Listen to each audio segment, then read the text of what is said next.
Hi friends, welcome back to what should have been Foster Care Monday. However, I'm probably going to release this on Tuesday. Welcome back. Over the last week or so, week or two, one of my older videos has been making some rounds and really blowing up out of nowhere. It was one of the very first videos that I made on YouTube way back at the start of my journey. And if you've been following me since then, whoo, we've come a long way. So I will be honest that while I love, it's growing the platform so quickly now, we're almost at 3,000 subscribers, which happened so much faster than the first 1,000 and the second 1,000. This third 1,000 is happening very, very quickly thanks to this video kind of blowing up. I'm going to try to insert a clip of the thumbnail somewhere here, this video. Yeah, this video is blowing up. And, I have to say that I love that the channel is growing so rapidly now. And I love that this video has brought a lot of new subscribers to me. But gosh, people are pointing out all the mistakes that I made early in my YouTube career, and I get it. I totally get it. I've come a long way. But I just want to take the next couple weeks to address a couple things in that video that I'm seeing as recurring questions, comments, concerns that people are having. So one that's going to be upcoming, but I want to take a little bit more time to really craft my words very carefully, will be why bio parents maintain certain rights when their children are in foster care. It seems that a lot of people who maybe aren't in the foster care world, a lot of people have very strong opinions that if people have lost primary custody of their children to foster care, which we know is typically for reasons of ABUSE and neglect, why they would be able to maintain certain rights to those children, medical rights, things like haircuts, which is what we're going to talk about today, educational rights, things like that. People are very angry about that and confused. And I think that it's important for us to have a conversation about why that is the way that it is, so that people who are not in the foster care world in the United States, at least, I can't speak for other countries, obviously, why it is the way that it is, and some points on why we so desperately need reform, which I've said so many times. But when I say we need reform, I think I might be speaking on different things than those people in those comments who are so angry about parents maintaining certain rights. So that's going to be an upcoming video. I don't know if it'll be next week or the following week, but we're going to work on it and it's going to come out at some point. But today specifically, I want to talk about hair, because that was one of the biggest points in that video that people had comments and questions about, is why are foster parents not allowed to cut their foster child's hair? So I'm going to get into that. But first, if you're new here, hi, I have a lot of new subscribers. If you're new here, my name is Anna Leonora. Together with my husband, Jason, we are foster parents in real life. And here on my channel, From the Fosters, we do foster parenting life together, and we raise awareness for the foster care system.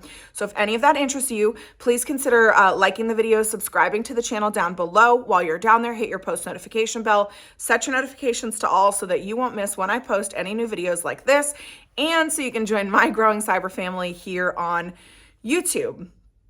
So hair. Hair. One of the things that people really pointed out to me in that video is that I did not make the disclaimer in the recorded part of the video that I was speaking for my state, my county, my agency. I did go back and add that disclaimer to the description box. And that is something that you typically will not find in any of my newer videos. I'm usually very good about adding the disclaimer that I can only speak from my county, my agency, my state. I cannot speak for the entire country because things are done a little differently from state to state. But I will say that typically and I won't say in all cases, but typically across the country, foster parents have to follow one of two rules. In my state, my county, my area, we are not allowed to cut our foster children's hair without permission, period. That's the rule where I live. So if you have, for example, a young boy who comes in with a boy's haircut and the hair starts growing and growing and growing, it's falling in his eyes, he wants to cut it, he's annoyed by it, and DSS and or the biological parents do not give us permission to cut that hair, we are not allowed to cut that hair. That is the rule where I live. People were so pressed about that because it is a little different in other states, but that is the way it is where I live. Now, in other states, there are places that allow foster parents to maintain the haircut the child came into foster care with. So if you have a young boy, for example, who comes in with a standard boy's haircut, the foster parents can have the haircut without permission as long as it maintains that original cut. So you would then be expected to go get haircuts every 2 or 3 months, however long it takes for that hair to grow out to maintain that hairstyle. Same with girls. If you had, a girl with like collarbone length bob, in those states, the foster parents can get her haircut, every couple months or whatever, to maintain that haircut. And if they wanted to do anything different with the hair, they would have to get permission. That is pretty much the standard, right? You as a foster parent are typically going to have to follow one of those two rules, at least in the United States. There are always exceptions to these rules. Every state, county, and agency is different. Every case is different. But those are the two main standard rules that I have heard about as a foster parent, kind of blanketly across the country, right? Why are people so pressed about this? Listen, I'm going to throw up a trigger warning because we're about to talk about race. We're going to get real here. And I think that might trigger some people. So let's just throw in the trigger warning. We're about to talk about race, ethnic background, hair types, cultures, things like that. And if that's going to bother you, apologies, but these are things that we deal with as foster parents. So if you are interested in being a foster parent, I hope that you can sit in these conversations and participate in them. There are white people who have cultural backgrounds that have a lot of significance with our hair, but the reality is that other cultural backgrounds, African American women, Black women, Hispanic women, Indian women, Native American women, and men, not just women and men, their hair holds a lot more significance to them. Their hairstyle, haircuts, even when they're allowed to get their haircut for the first time. I've heard of certain cultures where they're not allowed to get the children don't get their first haircut until after the age of 5 years old. Whereas in the United States, a lot of, especially little boys, but parents will get their kids cut a lot of times before they're the age of 5. My kids have been getting their heads buzzed basically since they were like 2. So it's a cultural thing in a lot of ways, right? And while white people can do research and learn and educate themselves, if you're not raised with that culture and that understanding, it can be hard for you to really understand the significance of hair. I love playing with my hair. I have a lot of fun with my hair, but I wasn't raised in a culture where my hair held more meaning than just something of appearance and something that's fun to look at and play with, right? But the reality is there are cultures that have that. And as foster parents and as adoptive parents, whether you're adopting through foster care or internationally, domestically, whatever, if you are going to have the potential of being a parent in some capacity to a child that might not have the same culture or ethnic background as you, it is your duty to educate yourself and learn about these things and understand why they're so important. Now, why can't foster parents, let's say, okay, well, Anna, you're a foster parent. You've clearly educated yourself at least a little bit about the importance of hair. Why can't you take over care of that child's hair without permission from the parents who have lost custody of their children? Well, because the fact is that the main goal of foster care is reunification. That's the main goal of foster care. And again, this is something that we're going to talk about in another video, because that has a lot of people really pressed, it seems. Like why parents should be able to be given more chances, and if they've done XYZ to their kids, why do they get to have any say in these things? But the reality is, in the United States, the primary goal is always going to be reunification until it's not, right? With the exception of certain very severe cases where I have seen them say, we're not going for reunification in this case, but that's very rare. Typically, the majority of the cases start with reunification as the primary goal. If our goal is to get these kids back to their families, why wouldn't we allow their families to have say in these things? It doesn't make sense for the mental health of the child to say, okay, you're going from your parents where they take hair care very seriously, and it's almost a spiritual matter, and it's a cultural matter, and it's deeply ingrained in them. Then we're going to put you in foster care, give you to another family where it doesn't matter, they just chop your hair off, no big deal, and then send you back to your parents where now it's a big deal again. That's very confusing for a child. And what we want to do is we want to maintain the traditions, the cultures, the values, the beliefs of the bio family as much as we can, and as much as a way that is safe and healthy for the child while they're in foster care, so that when they go home, it's not as much of a shock, right? This is why we talk about things like if you were to have a child come from, let's say, a Jewish family that eats kosher. Well, if they come here, my family is not kosher, but I'm still going to try to do what I can to try to incorporate that at least the best that I can, and educate myself and try to maintain that for the child so that when they go back home, it's not as much of a shock to be going from not kosher back to kosher. You know what I mean? And it's the same with most things when it comes to children in foster care. But hair is kind of its own special category because there are religions, cultures, and people who view their hair in a spiritual manner, or it's just a deep ingrained cultural, ethnic thing for them. And I know that that can be really hard for some white people and some people that weren't raised with that to understand that, because we weren't raised with it. But that is the reality. And if we're still working on trying to reunify this child with their parent, why would we not allow their parent to still have say in things like that?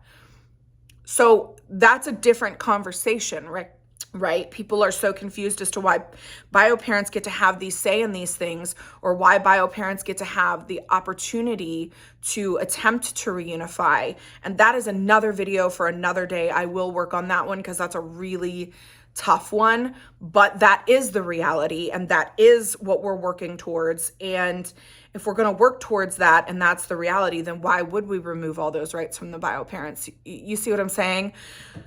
So just know that for the people who don't understand why hair is so significant and why foster parents have to have permission to cut their foster children's hair or do a different style, just know that a lot of it is rooted in ensuring that these children get to maintain their culture, their religion, their ethnic background, that they get to maintain their cultural identity while in the home of someone who maybe doesn't have that same background, right? And that's something that I think is important. Even if you adopt, like if you adopt internationally, it's so important for those adoptive parents to learn about that child's culture, try to teach the child about the culture, incorporate the culture as best as they can. It's the adoptive parent's responsibility to do that. And it is the foster parent's responsibility to do that with our foster children. So just know that there's that. A lot of people had questions about, well, what if the kid gets gum in their hair? Or what if the kid takes scissors to their own hair? Because we know kids do that. Certainly I did as a child.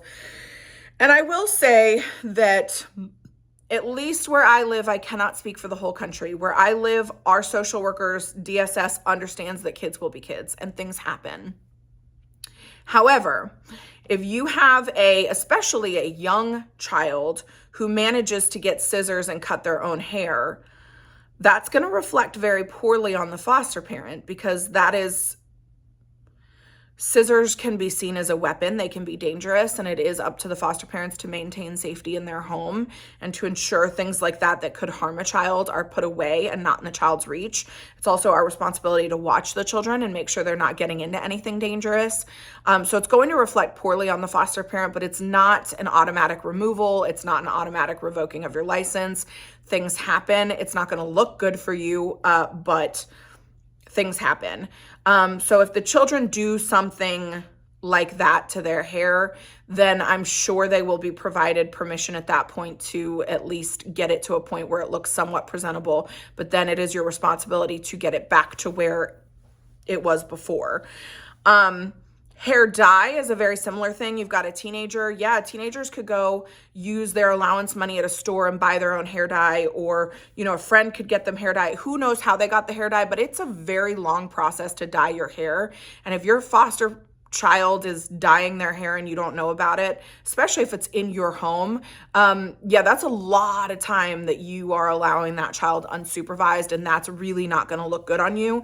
If they were to go to a friend's house and do it behind your back, there's nothing you can do about that, right? So at that point, that's going to be a conversation between DSS, the social worker, the bio parents, the foster parents. Do we allow them to leave this dye in place? Do we go take them to have them professionally dye it back to the natural color, or whatever it may be? I have been given permission in the case of when we had Wednesday. I was given permission by her social worker to use temporary hair dye. So she had blonde hair, and we used leave-in conditioner demi color, basically. So it was only in her hair for, maybe a couple weeks, like a month max.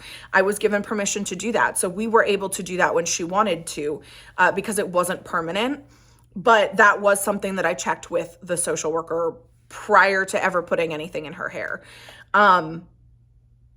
So if the child does it themselves, then technically it's not really the foster parent's fault, but it can look poorly on you. It's not automatic removal. It's not an automatic revoking of the license, but certainly as a foster parent, we want to respect the cultures and values and ethnic background, all of that, religion of the biological family. And we want to make sure that we are educating ourselves and educating the children and continuing that for that child. And hair is a big piece of that. So I know a lot of people were super pressed about hair. Yes, kids do things to their hair. It happens, and you just deal with it when it happens. But as a foster parent, we are expected to educate ourselves on these things, and we are expected to, depending on where you live, either ask permission for every haircut or maintain the style the child came into custody with. Again, this varies for things like kinship placements. There are other factors, and every case is going to be different. But in my experience where I live, I have had to ask permission. Now, because the two that I currently have, their biological parents no longer have rights to them, and my husband and I are in the process of adopting them, and we're very, very close at this point. Social services still technically has legal guardianship, but we have been given permission by their social worker to basically do whatever we want with their hair at this point. So at this point, we no longer have to ask permission because we've been given a blanket permission, but that did not happen until after the bio parents' rights were terminated. So it just depends on the case, and it depends on what's going on. And again, when we had Wednesday, we were allowed to put semi-permanent hair in, or hair dye in, and we were also allowed to trim it, things like that, without permission. Because of the circumstances in the case, we only needed permission from the social worker, which we were given. So it just all depends. But rest assured, kids do things. I did things as a kid. I cut my own bangs and did all kinds of crap. And it happens. It does happen. It will reflect poorly on you as a foster parent. Unless it's the kid snuck away or was at a trusted friend's house and they did it, and then you just deal with those things as they come, because that's part of being a parent, not even just a foster parent. That's just part of being a parent. But I hope that helped, just understanding that even though it doesn't make sense to you, there is a reason that it's a rule. Everybody has different backgrounds, and we want to protect those identities for these children. And that's why these rules have been put into place. So that being said, I hope this helped cleared it up a little bit. Again, I don't know that I'll do the big video about why reunification is the goal and why parents maintain certain rights while their kids are in foster care. I don't know that that will be next week, but that one is upcoming. Otherwise, if you got value from this, hit your like button down below. I'm so excited the channel is growing. Again, it's a little embarrassing that it was off one of my very first videos, and gosh, it's so cringy for me to go back and watch it. But I'm glad that you all are here, and I hope that you will subscribe to the channel, stick around, join my growing family here on YouTube. I'm also on Instagram and TikTok at From the Fosters. I will say that on TikTok, I don't keep my content just foster related. So please don't go to my Instagram or my TikTok and see my videos over there and think, well, gosh, this isn't foster stuff. Just know my TikTok is kind of all over the place. But I do have my Instagram. Of course, once our adoption is finalized, we will do a video and we will introduce our boys to you all on all of the platforms, because that is, gosh, it's just going to be so soon. It could be any day at this point, really. So, of course, it could still take a couple weeks. You never know, but it really could happen at any point at this point in time. It could be any day. So I love you all. If you have more questions about the hair stuff, leave them down below. Otherwise, I will see you all next time. And until then, go out and continue to shine your light into the world. Bye.